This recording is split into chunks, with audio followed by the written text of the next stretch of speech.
Hey, what's up everybody and welcome back to News Dose. And did Sony quietly raise the price of the PlayStation 5 in the United States? This is a question I ask because earlier this week we did talk about how Sony is flooding the market with new PlayStation 5 consoles, and do absolutely expect a ton of PlayStation 5s on shelves this holiday, or at least digital shelves. You'll certainly have your opportunities there, but it's really interesting what Sony is making a little bit more readily available, and the pricing kind of echoes what we've seen in other regions of the world as well, just a little bit more quietly, and there might actually be a reason for that. So we're going to discuss that today, as well as an exciting new Nintendo game that is currently being teased. I am actually thrilled about this one, and I'll explain why here in just a bit. Per usual though, if you do like gaming, if you like gaming news, or if you just like my daily rants, do make sure to whack those buttons below. Like, subscribe, and do hit that bell. Let's go and get right into things though, starting off with some really good news and then also some really strange news at the same time. This is really your typical Sega and Atlas type of an announcement. They go one step forward and just one step backwards. They just seem bad at business in general, but let's just go ahead and start off with the good news here first. So it is now official, not only are Persona 3 and Persona 4 heading over to Xbox for the first time ever, but these are not just your simple ports to the Xbox One and the Xbox Series. In actuality, they reportedly will run natively on the Xbox Series as opposed to just getting a backwards compatible version.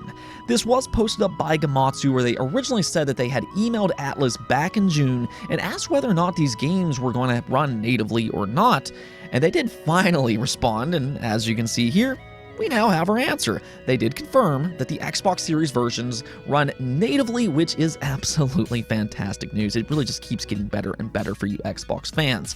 I know you Xbox fans have been waiting a very, very long time to play these games, far too long. Again, this is Atlas we're talking about, but the good news here is that it does appear that they are going all out on the Xbox versions, not only because of this news, but also because they are launching directly into Xbox Game Pass. It really just keeps getting better and better. Now, I just have to say though, if you've not played these games, I really cannot recommend these games enough, especially Persona 4 Golden. I've continuously said on this channel, Persona 4 Golden, in my opinion, is the best in the series. It might not be the most popular, but that doesn't really equate to the best.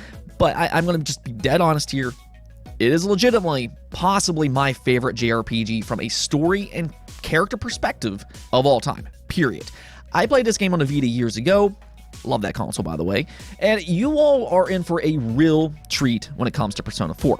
Now, unfortunately, there is a weird part of this news, though, as right now, currently, it looks like the PlayStation 5 will not get these games natively. It appears to be just the PlayStation 4, and that is a strange decision to me. Now, it might be more difficult to get these games working natively on the PlayStation 5, maybe, so who knows? That could be the reason, but I would have liked to have seen all platforms get these games natively, especially after fans have just waited for such a long time. For me, though, I am going to get these games on the Switch because I've always loved Persona on handheld. I actually tried to remote play Persona 5 on my Nvidia Shield portable at one point in time, but either way, I am just thrilled to see these games reach a broader audience just in general. Now, we also got a new game today that I've seen a lot of excitement for online, and of course, I'm talking about Scorn.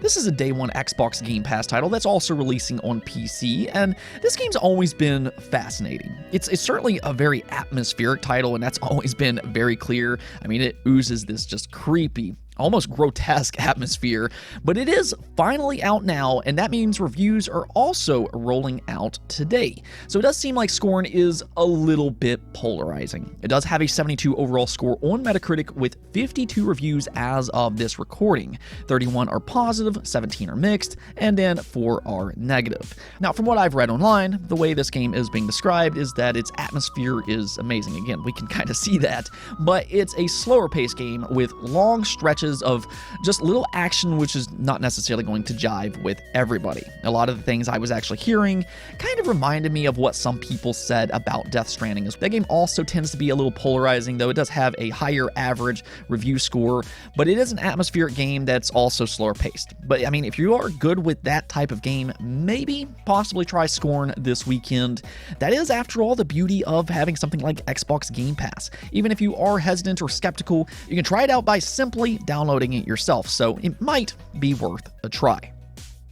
Next up, let's go and talk about Valve, making more games. It's actually a little saddening to me that I don't really get to talk about Valve more than I get to. Of course, they do have the Steam Deck, which I get to talk about that every once in a while, as they've done a great job with that console. It's already sold 1 million units, congratulations. But in terms of new games, they've been a little quiet in recent years, but once upon a time, they used to make a ton of games, like Portal, they have Half-Life, there's Team Fortress, Dota, Counter-Strike, you have Left 4 Dead, and yeah, they've made some of the most beloved games of all time. So they can't really count to 3, and they should probably go to school for something like that, but anytime they do show signs of a new game, that's pretty exciting stuff. And well, about that, a new Valve trademark has now been spotted online. This is for something codenamed Neon Prime, and this was filed just a few days ago on October 10th. It does say this trademark registration is intended to cover the categories of computer game software, electronic game software, video game software, and then computer game programs downloadable via internet. So it does appear to be some kind of new game, though as to exactly what, that still remains to be seen. Now, this could possibly be a sequel for one of their many, many beloved franchises, as we just mentioned before, or it could also be a brand new IP. We'll have to kind of see about all of that. However, if you remember right, we actually did cover this about a month or so back on the channel, as Valve, in an interview with Famitsu, they did say some very, very interesting things, and we can actually take a look over here as to exactly what I'm talking about.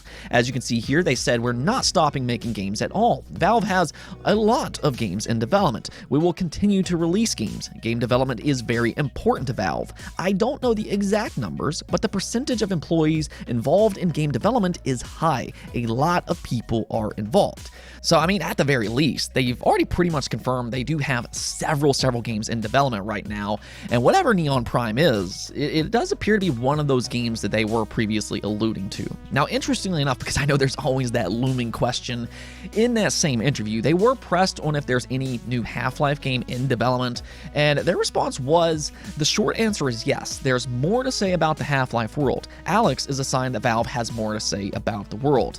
So, I mean, you hear that, and it does sound like maybe a new Half-Life game could be in the works, whether that be a spin-off, a sequel to Alex, or maybe the much-requested Half-Life 3. Who really knows? This is Valve we're talking about. But one thing that we do know is that Valve seems to be ramping up their game development, and Neon White, whether it be a sequel or a new IP, could be one of those new games that they were previously alluding to. Hopefully with this trademark appearing now, though, maybe we could get more of an official reveal sooner rather than later. Let's go and talk about PlayStation, though, because it seems like they have a bit of a new strategy. So, God of War Ragnarok, of course, is releasing next month on October 9th, which, can't wait for that game. I'm absolutely expecting another Game of the Year contender here. But to go alongside that release, Sony also announced a new PlayStation 5 God of War Ragnarok bundle. This bundle will include a disc-based PlayStation 5 unit and a digital voucher for God of War Ragnarok. Unfortunately, though, that's pretty much about it, which is a little underwhelming, honestly, considering the pedigree and really just the importance of God of War to the PlayStation brand. I would have liked to have seen them go a little bit more all out with this bundle, maybe a special God of War design, an actual retail copy of God of War Ragnarok, or at the very least, they could have included something like that new Ragnarok PlayStation 5 design controller. I feel like any of those things would have been nice here, but they unfortunately opted against all of that. But I think that there might actually be a reason for this, and that ultimately really just kind of comes down to the pricing. See, one thing that we are starting to see is that PlayStation is emphasizing these bundles more. They do seem to be more readily available than your standalone PlayStation 5 SKUs. And so far, at least from what we've seen from the PlayStation 5 Horizon Forbidden West bundle, is that it's $50 more. So instead of paying the usual $500, you'll pay $550, which technically is still a $20 discount if you were to buy both of those together. But that still is an if. I mean, as good as these games are, not everybody necessarily picks up the PlayStation 5 looking to buy said game and bundle. But if it's the only SKU that's readily available, well, they're going to buy it one way or the other. Now, we still don't know the exact price of this God of War bundle per se, but it does seem similar to the Horizon Forbidden West situation, so my guess is that it will also be priced at $550. But that is kind of where this strategy comes in, because it does two different things. It does quietly allow Sony to raise the price of their console without really technically raising the price. You still do get that $20 discount, and then it also allows them to give these games more exposure, which that's good for their long-term goals. But this does kind of align with some things that we've seen in some other regions, which is why this kind of stands out to me. I mean, if you think about it, Sony pretty much raised the price of the PlayStation 5 in every other region but the United States, and there's a reason for that. The United States is the most competitive region in terms of Xbox versus PlayStation.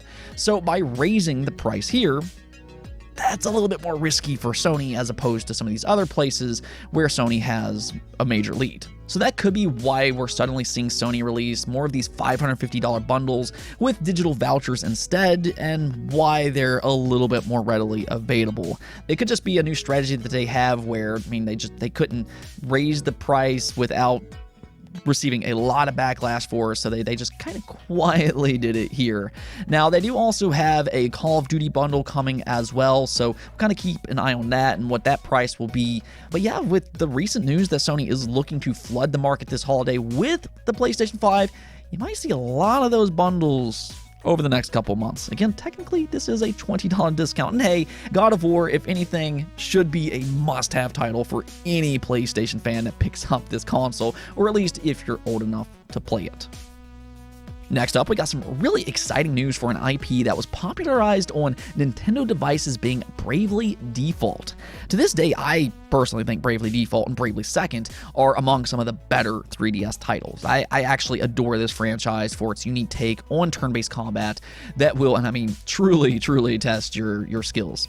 You'll kind of know what I'm talking about if you've played through these games, but it's actually been 10 years since that original game released. It's almost hard to believe, just time flies, but Square Enix and Team Asano, they are celebrating its 10-year anniversary. They held a live stream, they announced some new merchandise, but most interestingly, they're also seemingly teasing some new Bravely Default games. Now, they've pretty much already confirmed that they intend on making a completely new entry that will take them about 3 to 4 years, so they want us to be patient with all of that. This all makes perfect sense considering they had a lot of success with Bravely Default 2 on the Switch and PC, but it sounds like they have more grand plans than just simply that, because check this out. So this is coming from the Bravely Default producer, which said this on live stream. He said, "Over the past 10 years, our team has grown larger and our capacity has increased.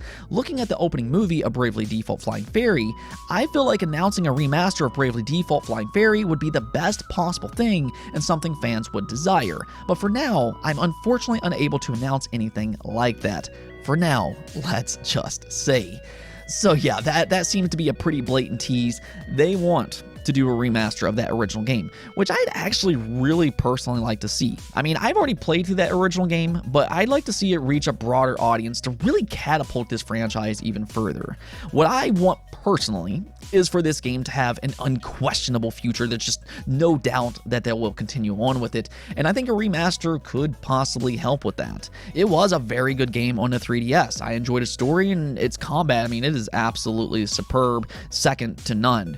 Now, it was a little bit more repetitive. Again, if you've played through this game, you kind of know what I'm talking about, but overall, it's an absolutely excellent game, so I am all for a remaster. Now, we did see with Bravely Default 2 that did also release on PC alongside the Switch version, so I mean, if they do a remaster, maybe we could also get that PC release as well. For that matter, who knows? Maybe it could also release on PlayStation and Xbox alongside the Nintendo Switch. Either way, definitely seems like there's an exciting future for the Bravely Default IP.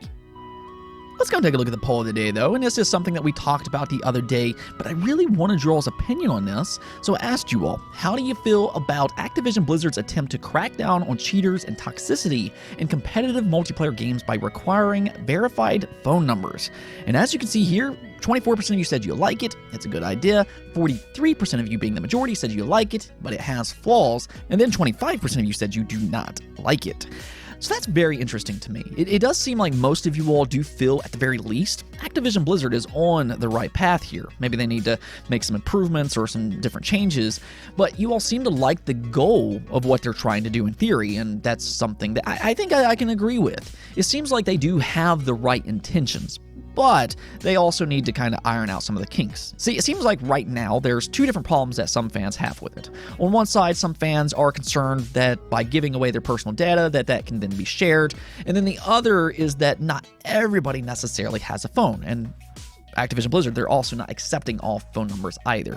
As an example, they don't accept prepaid phones. So those are some of the issues that I've seen different fans have with this, but I think what I'm most interested in now, since a lot of you all do like the idea, but also feels like it has flaws, how do you think that they could kind of improve on what they're trying to do here?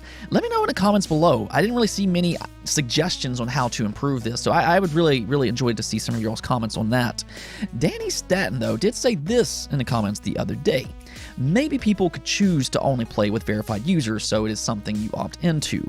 I think many might be willing to do that to improve toxicity. Of course, I wonder if people will find a way around it. I assume Google Voice numbers aren't accepted.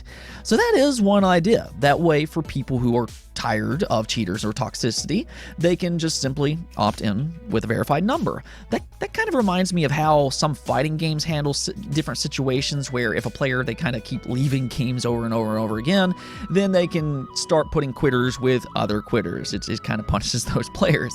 Killer Instinct, as an example, did something like this, where it would put you in almost a virtual jail, if you will. So kind of a similar idea here, and I do like it.